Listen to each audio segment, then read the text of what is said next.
Mais c'est vrai que vraiment une université d'été, on est en short et en tongs, c'est l'ambiance cool décontractée. C'est vrai que c'est ça l'esprit de En tant que chercheur, mais pas c'est la schizophrénie d'enseignant-chercheur, il est enseignant-chercheur. Bonjour Jean-Pierre Quignon. Bonjour.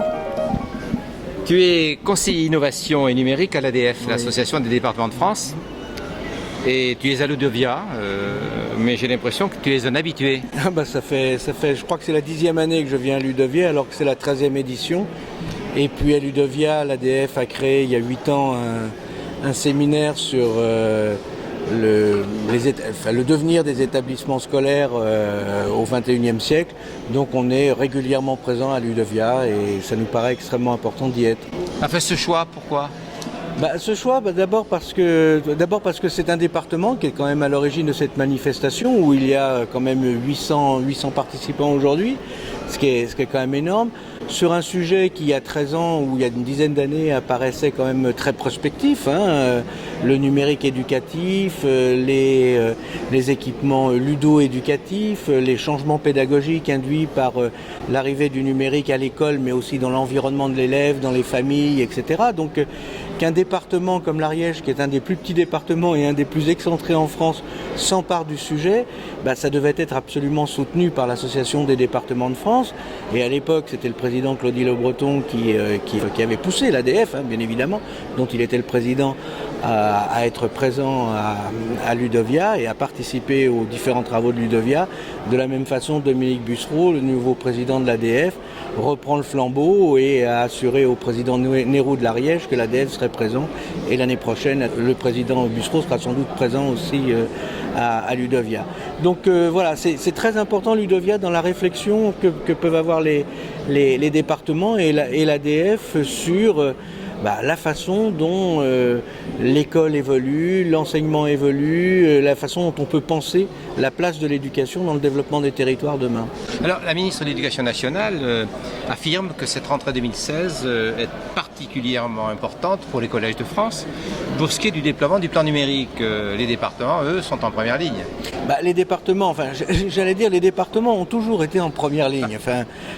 On n'a pas attendu le plan numérique, les départements, pour nous préoccuper de l'équipement numérique en ordinateur des collèges, pour équiper les collèges, pour faire arriver en infrastructure bien évidemment, pour faire arriver d'abord le haut débit. Aujourd'hui, dans les schémas directeurs d'aménagement numérique du territoire, pour le très haut débit, les départements ont mis la connexion des collèges et la connexion des écoles au premier rang de leurs priorités. Ce qui est un peu particulier cette année, c'est qu'effectivement, il y a un plan numérique qui a été lancé, qui a pris les collèges comme point d'appui, et les classes de 5e en particulier, et pour aider à l'introduction d'équipements individuels mobiles dans les cours, dans la façon, en fin de compte, d'apprendre, d'enseigner dans les collèges. Alors il y a 1668 collèges, près de 1700 collèges qui sont concernés, diversement répartis sur le territoire. Il y a des départements qui profitent en fin de compte de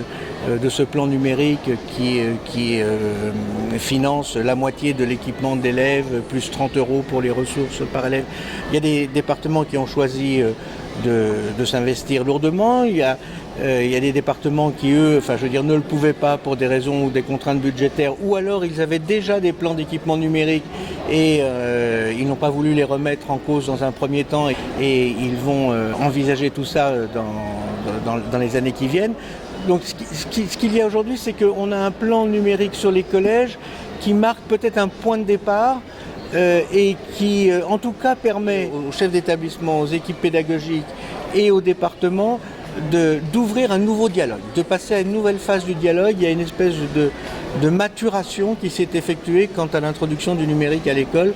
Et sans doute cette rentrée, elle va marquer en fin de compte ce début d'un nouveau dialogue et ce début d'une nouvelle volonté. Alors, pour les départements de France, d'ailleurs pour la plupart des collectivités territoriales en matière de numérique, la formation des enseignants était essentielle. Ah oui, alors ça c'est quelque chose sur lequel on a insisté dès le départ, au point même où les départements s'inquiétaient, jusque-là de l'utilisation réelle des équipements dans les collèges, des équipements qu'ils finançaient, puisque donc ce sont les départements qui financent les ordinateurs, et qui financent les tableaux blancs numériques, qui financent aussi une partie des espaces numériques de travail. Donc les départements s'inquiétaient de la réelle utilisation de tout ça. Aujourd'hui, on sent de la part du ministère de l'Éducation nationale une volonté, en fin de compte, d'établir ce dialogue avec les collectivités territoriales, d'évaluer en commun et donc d'avancer, enfin je veux dire, de concert en fait, dans un échange en fin de compte d'expérience. Il y a vraiment un début de co-construction de quelque chose de nouveau qui est en train de se mettre en place. Et ça, enfin je veux dire, quel que soit le département, quoi, en fait, cette possibilité est ouverte. Là, effectivement, le ministère a mis en place des formations pour les enseignants. Il y a des plannings, en fin de compte, sur la formation des enseignants. Nous, ce que l'on souhaite dans les départements, c'est effectivement avoir une visibilité sur la formation des enseignants pour être assuré que l'on accompagne au bon moment, quand les projets sont bien mûrs et quand les enseignements sont formés. Ni après, ni avant, ni après, mais au bon moment. Au moment où les gens sont en capacité d'exprimer leurs besoins, sont en capacité de mettre en place un projet d'établissement et pas simplement un projet de quelques profs.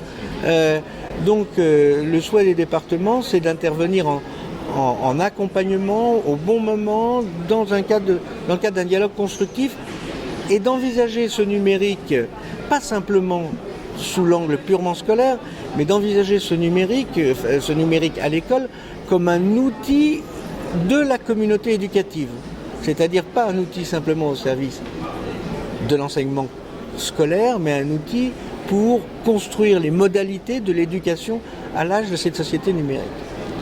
Donc le co est très important. Le co est extrêmement important, et y compris dans la construction des projets, en fin de compte, y compris, je dirais même, dans la vision, dans l'expression de la vision que l'on peut avoir sur un territoire, dans un département, la vision que peuvent avoir les parents, la vision que peuvent avoir les enseignants, le chef d'établissement, l'académie, la collectivité territoriale, les associations périscolaires en fin de compte, mais qui participent aussi à l'éducation du gamin, que ce soit des culturels, de musique, sportive, etc. Donc on a vraiment ce souci d'un numérique éducatif qui soit un outil de redéploiement du territoire et d'une citoyenneté, en fin de compte. Mais on entend quand même d'autres échos, quelques échos. Envisager un équipement mobile pour tous les collégiens, c'est soutenable sur le plan financier ? Non. Il y a des énormes interrogations aujourd'hui, et on en a fait part au ministère de l'Éducation nationale dès que l'idée de ce plan a été lancée. C'est-à-dire, est-ce que c'est vraiment aujourd'hui au pouvoir public de payer l'équipement numérique individuel mobile du gamin? C'est certes au pouvoir public d'équiper le collège, de donner le réseau, de poser le Wi-Fi, d'avoir un réseau électrique qui fonctionne bien, d'amener le très haut débit, etc. Je veux dire, l'infrastructure, c'est du domaine, en fin de compte, de l'infrastructure collective, en fait, c'est du domaine des pouvoirs publics. Par contre, on peut se poser la question de savoir si on ne peut pas imaginer des solutions de financement des équipements individuels mobiles avec les familles, quitte à ce que l'on, en fin de compte, on aide les familles les plus en difficulté, qu'on mette des crédits à taux zéro en place. Je veux dire, on sait faire, en fait, pour aider les plus fragiles, les familles les plus fragiles. Donc, on peut se poser la question si ce qu'on appelle le Bring Your Own Device n'est pas une des solutions, en fin de compte, à étudier rapidement aujourd'hui, parce qu'effectivement, on ne pourra pas tous les 4 ans refinancer des tablettes qui vont devenir obsolètes. Et il y a peut-être un autre risque, c'est que peut-être que les équipements publics, je veux dire, ces tablettes qu'on est en train de donner, si on n'est pas capable de les refinancer demain, je veux dire, pour qu'elles soient up-to-date, qu'elles soient pas obsolètes, on pourrait avoir ce risque d'avoir un équipement public à l'école qui n'est pas au même niveau que ce qu'utilisent les familles et ce dont elles viennent de se doter, y compris pour leurs gamins. On voit quand même aujourd'hui que les parents ont tendance, et vont avoir de plus en plus tendance, à prendre des logiciels, des applications pour leurs gamins, des veilles, ça même dès la maternelle, dès qu'ils sont tout petits, en fait. Donc on voit bien qu'il y a un équipement, en fin de compte, qui va être le fait des familles, et qui va être grandissant pour les gamins dans les années qui viennent, est-ce que l'on ne peut pas imaginer des solutions où on utiliserait l'équipement du gamin payé par les familles en aidant les familles les plus fragiles pour avoir une espèce de meilleur dialogue entre familles, collectivités territoriales, enseignants autour d'un même outil et peut-être on aurait la communauté éducative prise dans son ensemble un discours peut-être plus cohérent sur l'outil numérique et sur son utilisation par le gamin dans le cadre scolaire pour apprendre à lui-même, pour apprendre à distance, mais aussi pour jouer, mais aussi pour construire son identité, etc. On a à produire collectivement un discours sur l'écologie de l'utilisation de cet outil demain par le gamin. Et même un discours sur l'éthique de l'utilisation de tout ça. Mais si vous vous posez la question, et à ce niveau-là, c'est qu'en fait vous avez des éléments de réponse sur la table. On a des éléments de réponse, oui, on a des éléments de réponse. De toute façon, on ne peut pas équiper tous les gamins des collèges en tablette demain. Que répond le ministère ?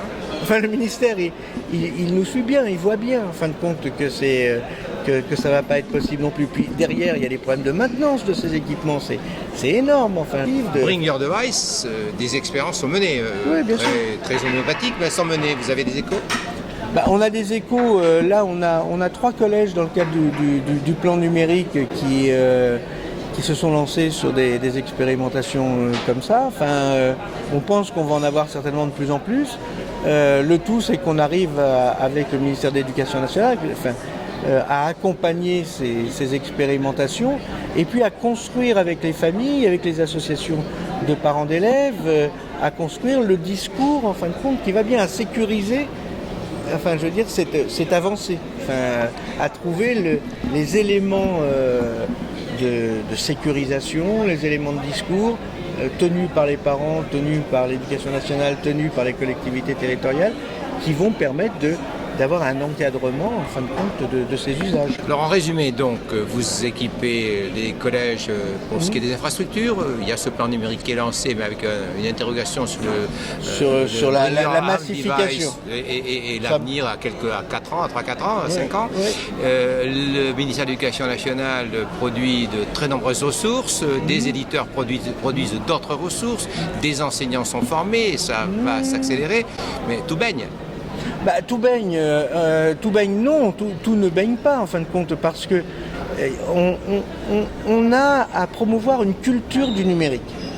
C'est peut-être là que le problème est véritablement posé. C'est là que le problème est posé. C'est-à-dire que ce phénomène du numérique, on a peut-être, il date de 20, 25 ans, on n'a peut-être pas encore les bons éléments de discours pour mettre en perspective tout ça. C'est-à-dire, en fin de compte, pour raconter l'histoire qui va avec. C'est-à-dire, pourquoi on fait ça ? Pourquoi on ne peut pas ne pas le faire ? Pourquoi on le fait ? Et pour quel type de compétences du gamin de demain ? Et de société.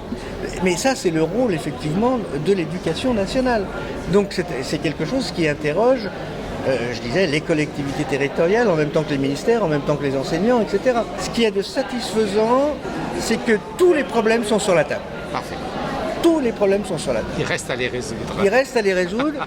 Mais maintenant, ça y est, il y a une espèce de conscience de tous les problèmes tels qu'ils se posent, et une espèce de conscience sur le fait qu'on ne peut pas avancer comme par le passé. Merci beaucoup, Jean-Pierre Guillon. Voilà, merci.